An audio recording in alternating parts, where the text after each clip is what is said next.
नमस्कार, बहुत बहुत स्वागत है आपका सुदर्शन न्यूज पर। मेरा नाम प्रद्युम्न शर्मा है। लोकसभा में केंद्रीय बजट पर चर्चा के दौरान नेता प्रतिपक्ष और कांग्रेस सांसद राहुल गांधी के बयान ने संसद में हंगामा खड़ा कर दिया। राहुल गांधी ने अमेरिका और भारत के बीच संभावित ट्रेड डील, डेटा पॉलिसी और प्रधानमंत्री नरेंद्र मोदी पर तीखे आरोप लगाते हुए ये तक कह दिया कि सरकार ने भारत माता को बेच दिया है।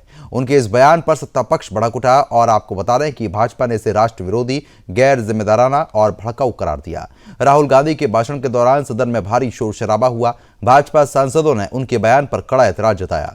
संसदीय कार्य मंत्री किरण रिजिजू ने राहुल गांधी पर बेबुनियाद, तथ्यहीन और झूठे आरोप लगाने का आरोप लगाते हुए पीठासीन अधिकारी के माध्यम से उनसे अपने दावों की साफ तौर पर सबूत की मांग उठा दी।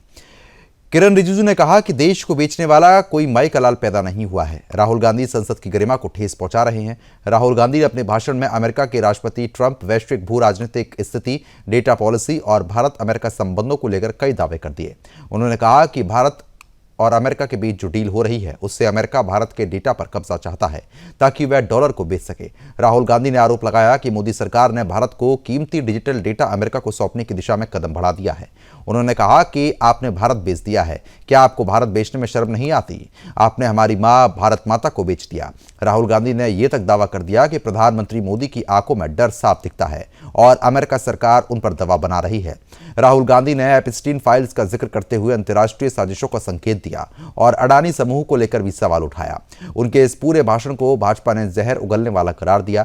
राहुल गांधी के बयान पर भाजपा ने तीखा हमला बोला। भाजपा नेताओं ने कहा कि जो व्यक्ति बार बार पाकिस्तान की भाषा बोलता है, जिसकी बयानबाजी पाकिस्तान की मीडिया में सुर्खियां बनती है, वही आज भारत माता को बेचने की बात कर रहा है। भाजपा प्रवक्ताओं ने कहा कि राहुल गांधी संसद में चर्चा करने नहीं बल्कि देश के खिलाफ माहौल बनाने आते हैं। उन्होंने आरोप लगाया कि राहुल गांधी ने बजट जैसे गंभीर विषय पर सुझाव देने की बजाय अंतर्राष्ट्रीय साजिशों, डर और भ्रम फैलाने वाली बातों को साफ तौर पर कहा। किरण रिजिजू ने कहा कि राहुल गांधी का यह बयान न केवल असंसदीय है बल्कि देश की संप्रभुता पर सवाल खड़े करने वाला है। यह दुर्भाग्यपूर्ण है कि विपक्ष का नेता इतनी गैर जिम्मेदाराना बात का प्रयोग कर रहा है। राहुल गांधी ने दावा किया कि अमेरिका और चीन भारत का डेटा चुराना चाहता है और सरकार ने डिजिटल ट्रेड नियमों पर नियंत्रण छोड़ दिया है। हालांकि सरकार और विशेषज्ञों का यह कहना है कि भारत की डेटा सुरक्षा नीति दुनिया की सबसे सख्त नीतियों में शामिल है और किसी भी देश को भारतीय नागरिकों के डेटा तक सीधे पहुंच नहीं जा सकती। सरकार का कहना है कि भारत की डिजिटल नीति राष्ट्र हितों को ध्यान में रखकर बनाई गई है और किसी भी ट्रेड डील में देश की संप्रभुता से समझौता नहीं होगा। विशेषज्ञों के मुताबिक राहुल गांधी का बयान तथ्यों की बजाय राजनीतिक भ्रम फैलाने पर आधारित है। राहुल गांधी का यह बयान ऐसे समय पर आया है जब संसद का सत्र पहले से ही लगातार हंगामे की पेट चढ़ा हुआ है। तो फिलहाल आपको बता रहे कि संसद में इस वक्त हंगामे के आसार पूरे बने हुए हैं। कुछ प्रतिक्रिया सामने आई हैं, सबसे पहले वो आपको सुनवाएंगे, उसके बाद गेस्टों का रुख करेंगे। That you have sold India. Are you not ashamed of selling India? Do you have no shame of selling India? You have sold our mother, Bharat Mata. Do you have no shame? But sir, the interesting thing is, I know. The interesting thing is that I know that the Prime Minister would not sell India under normal circumstances. He will not do it. You know why he sold India? Because they are choking him. Mr. Rahul, address to the chair, please. He has sold India because they are choking him. They've got a grip on his neck. Speaker साहब, मैंने बोला जब चोक लगाते हैं दूसरे व्यक्ति की आंख में देखते हो तो डर दिखता है। सर, पीएम की आंख में डर दिखता है। दिख रहा है सर। सर, आंख में आंख नहीं मिला पाते हैं। स्पीकर साहब, नहीं, देखिए मेरे पास डेटा है। मैंने कहा कि मैं ऑथेंटिकेट कर दूंगा। डिपार्टमेंट ऑफ जस्टिस फाइल्स हैं एप्स्टीन पे। हरदीप पुरी का नाम उसमें है, अनिल अंबानी का नाम उसमें है। अदानी का केस चल रहा है, उसमें समन्स आई हैं। गवर्नमेंट ऑफ इंडिया ने 18 महीने के लिए रिप्लाई नहीं दिया है। डायरेक्ट प्रेशर है प्राइम मिनिस्टर पे, वो सब जानते हैं। बट मेन बात ये है, देखिए बिना प्रेशर कोई हिंदुस्तान का प्राइम मिनिस्टर ये नहीं कर सकता है। जो हुआ है, जो किसानों के साथ हुआ है, डेटा के साथ हुआ है, डिफेंस के साथ हुआ है, एनर्जी सिक्योरिटी के साथ हुआ है, कोई प्रधानमंत्री नहीं कर सकता है नॉर्मल सिचुएशन में। वो जब ही करेगा जब किसी ने मतलब चोक लगा रखा है, ग्रिप ले रखी है और चोक लगा रखा है। स्पीकर साहब, देखिए सबने सुना है, राहुल गांधी जी ने बजट पे भाषण देते समय बिना तर्क, बिना कोई सबूत और बिना नोटिस दिए वो इल्जाम लगा रहे हैं। जब आप किसी के ऊपर वो आरोप लगाते हैं, वो भी बहुत सीरियस किस्म का आरोप लगाते हैं, तो उसके लिए आप पहले नोटिस मोशन देना होता है, और नहीं तो आपका जो एलिगेशन है, आपका जो आरोप है, उस पे जो कागज है या जो मटेरियल है उसमें ऑथेंटिकेशन करके आप प्रस्तावित करना होता है।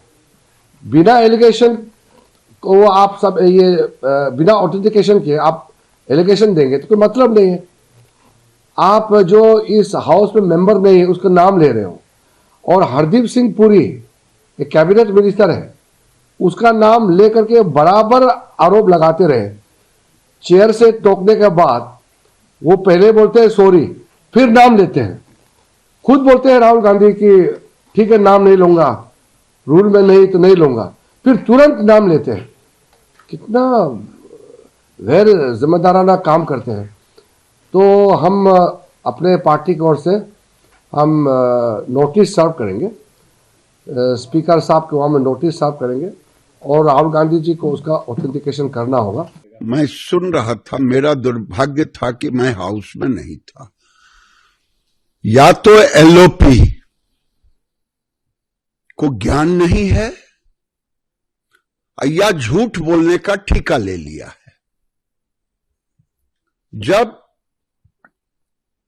ट्रेड वॉर चल रहा था पिछले साल, तो हमने गारमेंट में कहें तो 24 अप्रैल से दिसंबर 24 केवल 95,000 था, अभी हम 1,02,000 रहे। इसमें यूएस हमारे ऊपर, फिर भी हम यूएस को दिए हैं। That during their lifetime, the country is able to move from the 10th largest economy to the 3rd largest economy. We are the 4th now. Soon we'll be the 3rd largest. And then there are other leaders who occasionally come to the country. Sometimes they're traveling abroad.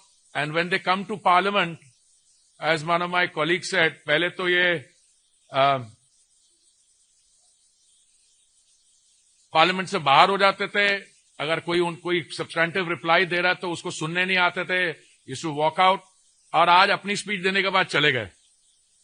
You know the leader I am referring to is the same person who many years ago, मुझे याद है 2013 की बात है, when the prime minister of India then doctor Manmohan Singh was traveling abroad, this gentleman took an ordinance which was approved by the cabinet, और उन्होंने press, आप जैसे वरिष्ठ पत्रकारों को बुला के निमंत्रित करके उनके सामने ऑर्डिनेंस फाड़ के हवा में। तो फिलहाल जिस तरीके से साफ तौर पर आपने सुनी प्रतिक्रियाएं, आप कुछ खास मेहमान हमारे साथ जुड़ चुके हैं, उनका रुख करेंगे और जानने की कोशिश करेंगे कि राहुल गांधी जो आरोप लगा रहे हैं, जब चर्चा बजट पर हो रही थी तो आखिरकार ऐसे मुद्दे उठाने की आवश्यकता क्या थी, और बिना तथ्य की बात कर रहे हैं, ये लगातार भाजपा का यहां पर कहना है। फिलहाल गेस्टों का रुख करते हैं। अश्विनी शाही हैं, बीजेपी प्रवक्ता। अश्विनी जी बहुत बहुत स्वागत है। पंडित राज शर्मा है, कांग्रेस प्रवक्ता। राज जी आपका स्वागत है। राजनीतिक विश्लेषक अविनाश सिंह जी, अविनाश जी आपका भी स्वागत। और विदेश मामलों के जानकार संजीव श्रीवास्तव जी हैं। संजीव जी आपका भी मैं बहुत बहुत स्वागत करता हूं। सबसे पहले अश्विनी जी, मैं आप ही का रुख करना चाहूंगा। एक बार गेस्टों को सभी को स्क्रीन पर लेकर आइए। अश्विनी जी, क्योंकि जिस तरीके की परिस्थिति यहाँ पर बनी हुई है, इससे पहले भी देखने को मिला मुद्दा बजट का, राहुल गांधी अलग ही धुन में चल रहे हैं, आज भी वही देखने को मिला। अब पहले अलग मुद्दा था, आज अलग मुद्दा लेकर आ गए, चल क्या रहा है?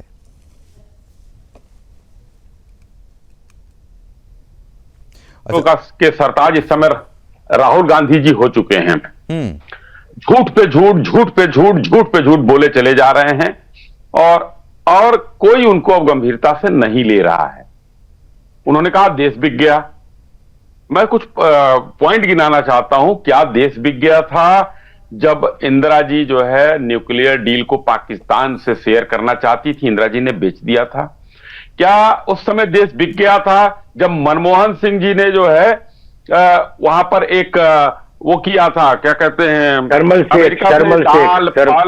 दाल फल और सब्जी, जैसे आपका दाल रिज्जू बोल फल रहा और था, गाय सब्जी का जो मांस है खाने वहां वाला। से जब मंगा रहे थे उन्होंने ऑथेंटिकेट करो, जैसे जीएम वो आलू का जो है वो गाय किया का था, मांस बाद में खाने भारतीय वाला जनता बोल रहा पार्टी था। के विरोध के बाद वो रुका नहीं, तो दाल फल और सब्जियां काफी चीजें वहां से आ रही थी तो देश भेज दिया था इन्होंने। ऑथेंटिकेट तीसरा करो ना, पॉइंट क्या, जैसे अरे मनमोहन राज जी, सिंह आप लोगों को ने संसद में भी समय मिलता है, यहाँ भी समय मिलेगा बोलने के लिए, थोड़ा बोलने तो दीजिए उन्हें।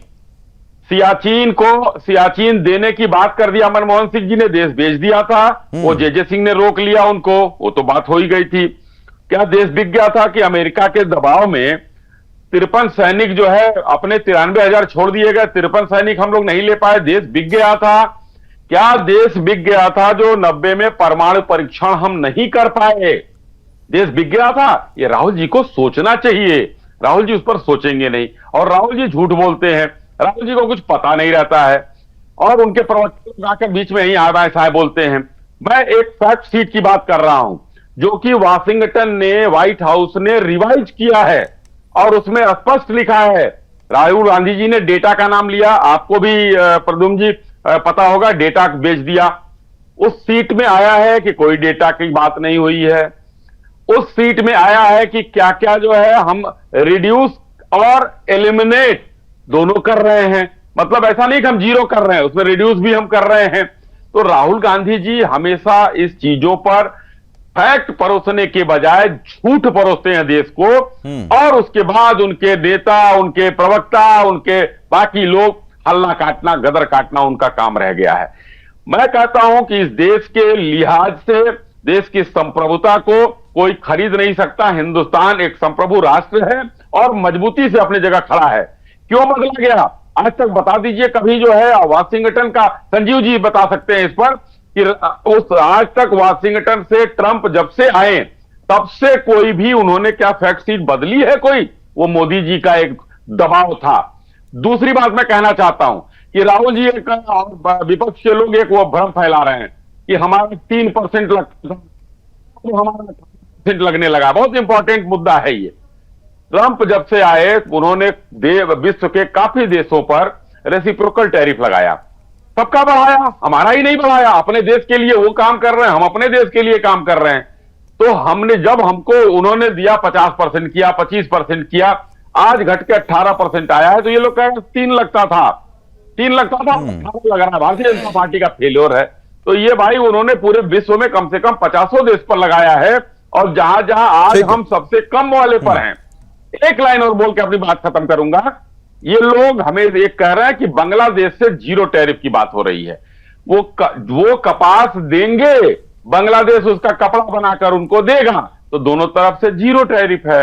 तो ये हमारे कांग्रेसियों के समझ में नहीं आएगा, विरोधियों के समझ में नहीं आएगा, इनसे बहुत दूर की चीज है ये सब। जी राज जी, अब आप बताइए कि जब मुद्दा बजट का चलता है तो इधर उधर घूमने की क्या जरूरत पड़ जाती है राहुल गांधी को, और कांग्रेस आज किस दिशा में जा रही है? मुझे लग रहा है थोड़ी सी दिशा जो है वो भ्रमित हो गई है, और कहीं का दूसरा ट्रैक पकड़ने की कोशिश की जा रही है। अब देश को बेचने के आरोप लगा रहे हैं, वो भी बिना तथ्यों के, और डेली नए नए मुद्दे। हालांकि मैं जानता हूं कि यहाँ पे एक ही बीजेपी का प्रवक्ता नहीं है, यहाँ पे 3-4 है, कुछ छदम रूप से बैठे हुए, जिनके ऊपर वार करने से पहले कोई ना कोई अच्छे शब्द कह रहा हूं कि लाना पड़ेगा। मगर मैं एक बात बता दूं मैं आपको, लेकिन मैं इसलिए आता हूं कि कहते हैं गांव के काफी है झूठ बोलने के लिए राहुल की तरह। अभी तो आपको बोला ही नहीं, आपने क्यों समझा? आपको तो बोला ही नहीं मैंने, आप क्यों समझे? अरे आप क्या कहाँ समझते हैं? क्या मैंने आपसे नहीं कहा, राहुल गांधी नहीं है। ना हम राहुल मैंने गांधी आपके लिए नहीं कहा। नहीं।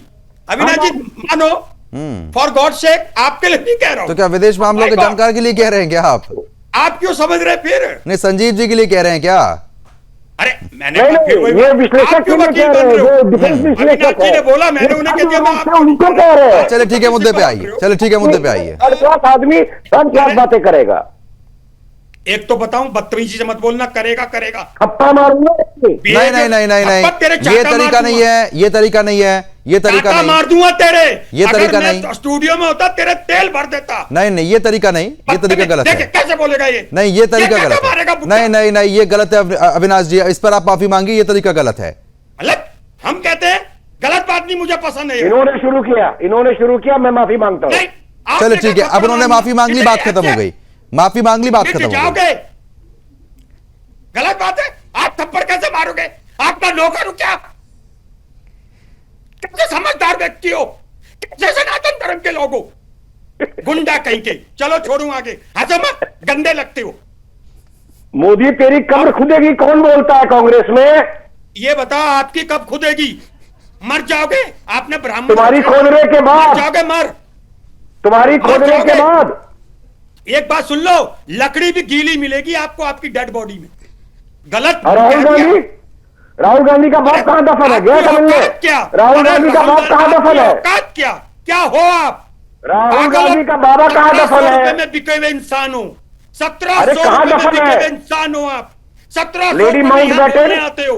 लेडी माउंटबेटन के साथ कौन सोता था? मैंने कांग्रेस के प्रवक्ता को थप्पड़ के लिए कह दिया 200 रुपए बढ़ा दो, ये कहोगे अभी आरएसएस और बीजेपी के कार्यालय में जाके। अबे मुंह से कहा दो, बात अपनी रखो यार, अपनी बात रखो यार, अपनी बात रखो। चलो ठीक है, मुद्दे पर आइए, मुद्दे पर आइए। कहने दो, मैं लफाड़ियों से बात करता हूं, मुझे काम की बात कहने दो, जिस डिबेट के लिए आया हूं। मैं एक बात कहना चाहता हूं प्रद्युमन भाई, जब अभी आज बहस हो रही थी, रिज्जू जी ने कहा आप अपने क्लेम को ऑथेंटिकेट करिए। अभी आप गांव बसानी और काय होने लगी इस पे मत जाओ। राहुल गांधी जी ने बोला मैं तो ऑथेंटिकेट अभी फर्जी गांव काय को बसाते हो आप लोग? एक मिनट, आप बसाते हो ना, आप उनके लीडर बने घूम रहे हो, आप जैसे चैनल लीडर बने घूम रहे हैं। मीडिया पे तो आप लोगों की पुरानी आदत हो गई आने की। मैं आप लोगों को खुला नहीं छोड़ने देता हूं। मैं इसलिए आता हूं कि मैं आपको खुला नहीं आजादी दूंगा देश को बर्बाद करने की। अच्छा, मतलब आप लोग भी पूरी आप लोगों की सहभागिता रहेगी उसमें? प्रद्युमन भाई, अच्छा राज जी, आपकी सहभागिता रहेगी ना? जगदम्बिका पाल ना बने आप, मेरी बात को सुन लीजिए। नो, माननीय सदस्य नहीं बने आप। मुझे एक बात बताओ, तो फिर स्पीकर जब जगदम्बिका पाल जी थे वहां पे चेयर पे बैठे थे, उन्होंने क्यों नहीं बोलने दिया? आप मुझसे को सबूत दो, मैं कह रहा मैं अभी दे रहा, तो मुझे क्यों मना करोगे आप? और फिर नेता बोल रहा है, कुछ आपको क्या डर है, बोलने नहीं दोगे आप? और यहां पे इधर सुन लीजिए, सब पढ़े लिखे हैं, जो 2014 के बाद पैदा हुए हो वो बात अलग है, मैं तो पहले हुआ हूं। अच्छा, आपका जन्म कब हुआ है? आपकी उम्र का मेरा बेटा है। यानी कि फिर नहीं, काफी बुजुर्ग हैं आप। मेरा बेटा आप काफी बुजुर्ग हैं, तो आपको बेहतर पता होगा कांग्रेस का क्या कार्यकाल रहा है। मुझे लगता है ये बेटा देश के लिए योगदान कर रहा है। नहीं, बिल्कुल मुझे लगता है कि कांग्रेस का कार्यकाल आपको बहुत अच्छे से याद होगा। लोगों के घर में पप्पू नहीं है, मेरे यहाँ 2 पप्पू हैं, मर जाते हैं मंदिर में जाके, दे पप्पू भगवान, दे पप्पू, ताला पप्पू ही नहीं होता उनके घर में।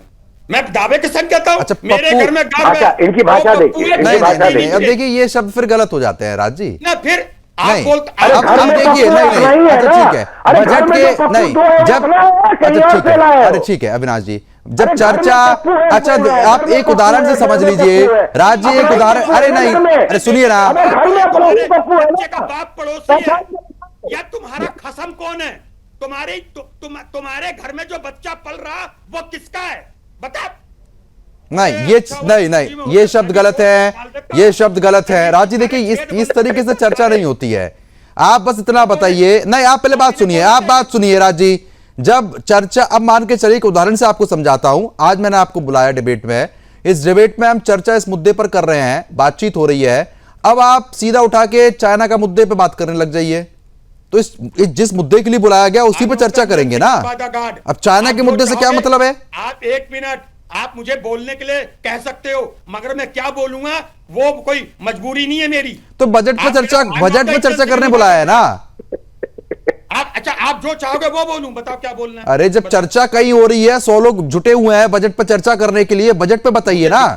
मुझे एक बात की दिक्कत होती है कि जरा सा मुंह खोलो आपको दर्द होता है, तो आप एक गोली खा के बैठा करिए दर्द निवारक। अब मुझे कहने दीजिए, आप वही जो आप ले देखिए, पता राज जी, आपको सिर्फ कांग्रेस का ये रह गया है कि मीडिया पे कैसे आना है, बीजेपी को कैसे डिफेम करना है, बस इससे ज्यादा कुछ नहीं। रखो सीने पे। नहीं, मैं कल से 2 गोली खा के आया करूंगा शाम को 6 बजे, पूरी तैयारी से आऊंगा, लेकिन आपका झूठा एजेंडा नहीं चलने दूंगा। आपका झूठा एजेंडा नहीं चलने दूंगा। अरे एक और बात है, फिर आज यही होगा ना, मैं झूठा एजेंडा चलाता हूं, आपको तो मैं बायस वाला जो एजेंडा है वो भी नहीं चलने देता हूं। मैं तभी टोकता हूं आपको, क्योंकि आप लोग यहाँ क्या करते हो, छदम तरीके से बात बोलिए ना। आप 4 CR, अरे आप मुद्दे पे आइए। नहीं, अब ये मुद्दे पे आइए आप। अमिताभ अग्निहोत्री आपके पास है नहीं। अब पहले नरवणे जी की बुक का हवाला दे दिया, वहां पर ये स्टेटमेंट आया कि बुक तो पब्लिश ही नहीं हुई है।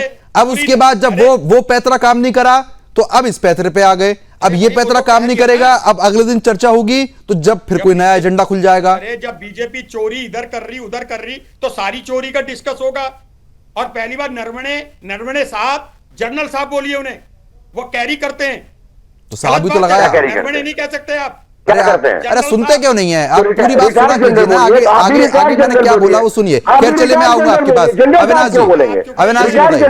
अविनाश जी अच्छा चलिए ठीक है। अब आपका समय पूरा हो गया है। अविनाश जी आप भी मुझे लगता है एक बीपी की गोली खा के आया कीजिए, क्योंकि मुझे लग रहा है वो आपके ऊपर भी अटैक होने वाला है। राज्य करने वाले हैं जिस तरीके से राज्य के सभी को नमस्कार, जय श्री राम। और जब तक ये नारा बुलंद है मुझे किसी बीपी की गोली की जरूरत नहीं बिल्कुल है। मेरे लिए जय श्री राम ही काफी है। और जब थोड़ा और घट जाता है तो ओम नमो शिवाय बोल देता हूं, और उससे और चाहिए ऊर्जा। नहीं राज्य तो कह रही बोलते नहीं होंगे, राज्य नहीं बोलते होंगे ना, शायद राम मंदिर भी नहीं गए। कांग्रेस पार्टी तो राम मंदिर का भी विरोध करती है। छुप के बोलते हैं मंदिर। आप जितनी आपकी उम्र है उससे एक ज्यादा ही गया हूंगा मैं। और बोलो अच्छा, ठीक है, और मुझसे ज्यादा। चलो ठीक है। अब मुद्दे पे बात कीजिए। मेरी उम्र से क्या मतलब है बताइए। चलिए बताइए। नहीं मुद्दे पे आइए। पार्लियामेंट में जब 2014, 15, 16 के बाद से ये ऐसा देखा जाता है कि कभी भी जब कोई सेशन आता है, आप कोई भी सेशन देखिए, राहुल गांधी का विदेशी जो एजेंडा है, जो टूल किट जिसको कहते हैं, उसके हिसाब से चलने की जो उनकी प्रवृत्ति पिछले 5-6 साल में उजागर हुई है। चौकीदार चोर से जो शुरू हुआ, ये राफेल को लेकर के जो फ्रेंच प्राइम मिनिस्टर ने कहा कि राहुल गांधी झूठ बोल रहे हैं, आप ये समझिए इनकी बेइज्जती का पैमाना समझिए। ये बेइज्जती महसूस नहीं करते हैं। राहुल गांधी को फ्रांस के प्रेसिडेंट ने जब वो बोल रहे थे उसके 2 सेकंड में चैलेंज कर दिया, ट्वीट कर दिया कि राहुल गांधी जो पार्लियामेंट में बोल रहे हैं राफेल डील के बारे में वो सरासर झूठ है। कितनी बार हिंडनबर्ग के बारे में सुप्रीम कोर्ट ने झूठ बोला, अपने झूठ के लिए सुप्रीम कोर्ट में माफी मांग चुके हैं। अपने वो अंग्रेजी में कहावत है एग ऑन योर फेस, चेहरा काला करवा चुके हैं, सियाही अपने चेहरे पे पुतवा चुके हैं। कितनी बार। पर बात वो नहीं है, बात पप्पू की नहीं है, या देश का पप्पू हो या घर का 2 पप्पू हो, बात देश की है। राहुल गांधी विदेशी एजेंडा को लेकर के पार्लियामेंट में हंगामा करते हैं ताकि जो एमपी पार्लियामेंट में जो प्रतिनिधि चुन के आए हैं वो अपना काम ना कर सके। वो प्रधानमंत्री को बेइज्जत करते हैं, ये सोच के ये बेइज्जत करते हैं कि जो भी ऑपोजिशन के पास जो नंबर है, चाहे वो पार्लियामेंट के अंदर हो या सपोर्ट बेस राज शर्मा जैसे जो बाहर में हो, उनको खुश करने के लिए इस तरह के नारे जैसे ठीक है, कहीं ना कहीं भ्रमित करने का काम जो है वो किया जा रहा है। ठीक है, मैं संजीव जी से ठीक है मैं आ रहा हूं। संजीव जी मैं इसलिए आखिर में आपके पास आ रहा हूं क्योंकि मैं चाह रहा था कि पहले आप पूरा मामला सुन लें, उसके बाद प्रतिक्रिया दें, क्योंकि अब डेटा मैं अविनाश जी आ रहा हूं। मोस्ट फेवर्ड नेशन का ठीक है अविनाश जी दिया हो, जिसने शर्मल शेख में जाकर के पाकिस्तान के घुटनों ठीक है अविनाश जी ठीक है अविनाश जी मैं आ रहा हूं आपके पास अविनाश जी। चलिए ठीक है आ रहा हूं आपके पास आ रहा हूं। संजीव जी अब डेटा चोरी करने का आरोप, अब कांग्रेस साफ तौर पर कह रही है कि प्रधानमंत्री पर दबाव है, अमेरिका को डेटा चाहिए, तो कहीं ना कहीं ये सब चीजें हो रही हैं। जैसे बीजेपी प्रवक्ता ने शुरू में बोल दिया कि आप बेहतर बता पाएंगे। संजीव जी देखिए प्रद्युम्न जी, भारत की जो सरकार है, आज का जो नया भारत है प्राइम मिनिस्टर श्री नरेंद्र मोदी के नेतृत्व का, वो अपनी चाहे वो विदेश नीति हो, चाहे वो रक्षा नीति हो, चाहे वो आर्थिक नीति हो, सब में अपनी स्ट्रेटेजिक ऑटोनॉमी के आधार पर ही निर्णय लेता है। और स्ट्रेटेजिक ऑटोनॉमी से आशय यह है कि हम अपने राष्ट्र के हितों को सर्वोपरि रखते हैं और उसके आधार पर ही अपने जो निर्णय है लेते हैं। और अभी जो भारत और अमेरिका के बीच में ट्रेड डील हुई है, उस ट्रेड डील में भी वो सारी जो शर्तें भारत ने जो एक विन विन जो सिचुएशन जिसको हम कहते हैं, जब तक वो इमर्ज नहीं की तब तक भारत ने इस डील के लिए अपनी सहमति नहीं दी। लेकिन अमेरिका के ऊपर भारत ने जाहिर है कि अपने अनेकों एक्शंस के माध्यम से भारी दबाव बना दिया था। यूरोपियन यूनियन के साथ एक मदर ऑफ ऑल डील्स हुई, उसी के साथ साथ हमने पहले भी ऑस्ट्रेलिया के साथ, यूके के साथ, अन्य राष्ट्रों के साथ भी लगातार ट्रेड डील की, और जिसकी की वजह से यूनाइटेड स्टेट्स ऑफ अमेरिका को ये मैसेज दे दिया गया कि भारत यदि अमेरिका किसी डील के लिए तैयार नहीं होता है तो इसका आशय ये नहीं है कि भारत विश्व में व्यापार नहीं कर सकता। भारत विश्व में अनेकों एक्सपोर्ट्स के जो डेस्टिनेशंस हैं उसको हासिल कर सकता है। और मदर ऑफ ऑल डील्स जो यूरोपियन यूनियन के साथ हुई, उससे तो जाहिर है कि यूनाइटेड स्टेट्स ऑफ अमेरिका को यूरोप ने भी और भारत ने दोनों ने एक मैसेज दे दिया कि 21वीं सदी के तीसरे दशक में यदि अमेरिका विश्व की राजनीति को यह सोचेगा कि हम डिक्टेट करेंगे तो ऐसा नहीं होने वाला। अन्य राष्ट्र भी आपसी कोलैबोरेशन को करके और आपसी पार्टनरशिप्स को करके अपने आप को समृद्ध बना सकते हैं, अपने विकास को सुनिश्चित कर सकते हैं और आगे बढ़ सकते हैं। तो ये जो भारत का की जो अमेरिका के साथ जो डील हुई है उसमें ट्रम्प जाहिर है कि झुकना पड़ा है उन्हें, और उसके बाद से भारत को एक बहुत बड़ी सफलता मिली है। मैं मानता हूं कि भारत की बहुत बड़ी कूटनीतिक विजय है कि हमने अमेरिका को झुकने पर मजबूर कर दिया और अमेरिका को अब इस बात के लिए सहमत होना पड़ा कि एक विन विन सिचुएशन, और भारत की जो शर्तें हैं उसको जब तक वो नहीं मानेगा तब तक भारत आगे नहीं बढ़ेगा। तो मेरा मानना है कि ये बहुत ही बड़ी जीत है जिसको कि रिकॉग्नाइज करना चाहिए। क्योंकि जिस तरीके से विदेश मामलों के जानकार संजीव जी जानकारी दे रहे थे कि कहीं ना कहीं भारत की जीत हुई है और भारत ने अपना लोहा मनवा दिया है, लेकिन अश्विनी चाय जी अब जैसे राहुल गांधी जी वहां पर भटक जाते हैं, राज जी यहां पर भटक जाते हैं, मतलब कांग्रेस पूरे भटकाव में चल रही है। अब देखिए बीपी की गोली, पप्पू चप्पू, पता नहीं कौन कौन सी बातें हैं। मुझे लगता है इसी का असर है शायद राहुल गांधी जी पे कि कहीं ना कहीं राहुल गांधी जी भी ऐसी बात करने लग गए हैं उल्टी सीधी।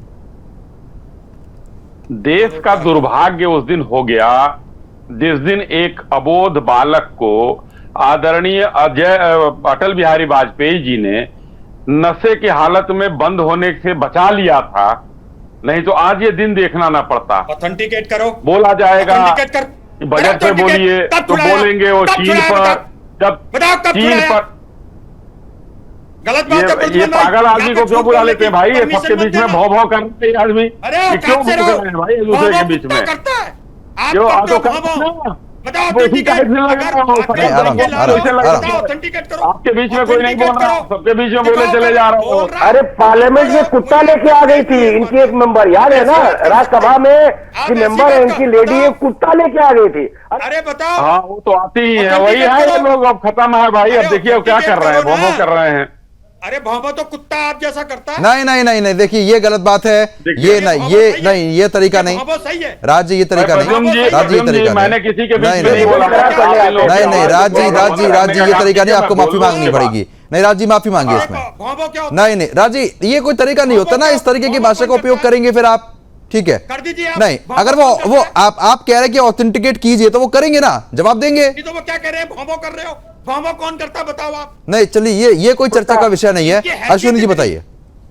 जी देखिए अब इस पर भी लोगों को वो है कि भाई संजीव जी, मेरी गुजारिश है, हाथ जोड़कर निवेदन है, जरा प्रकाश डाल दीजिएगा कि अटल बिहारी वाजपेयी जी ने एक नशेड़ी को छुड़ाया थे। अच्छा ठीक है, पूछ लेते हैं अभी। नहीं पूछ लेते हैं, ठीक है पूछ लेते हैं। संजीव जी बताइए।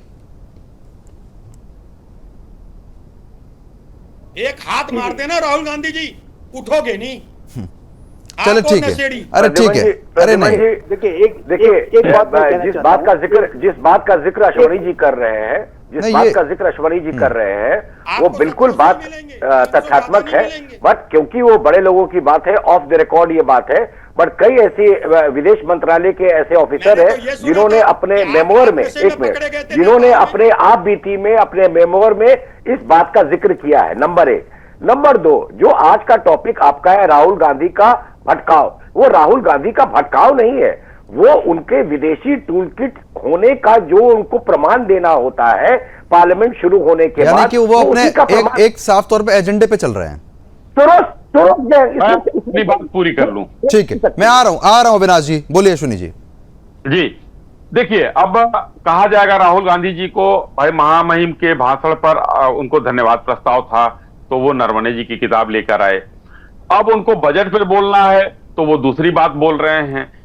जो व्यक्ति जो है वीर सावरकर जी पर माफी मांग चुका हो, जो राफेल पर माफी मांग चुका हो, 3-3, 4-4 बार सुप्रीम कोर्ट में माफी मांग ले रहे हैं, तो यहां पर उनके पास तथ्यों का अकाल है, तर्कों का अभाव है, वो है नहीं। और प्रद्युम्न जी, हम आप कुछ नहीं कर सकते हैं, देश की जनता देख लेगी, अगले जनता देख ही रही है जी, जनता तो देख रही है ना, जब तो आज ऐसी स्थिति बन चुकी है कि लोग बातों पे यकीन ही नहीं करते हैं। क्यों संजीव जी, सही कहा क्या मैंने?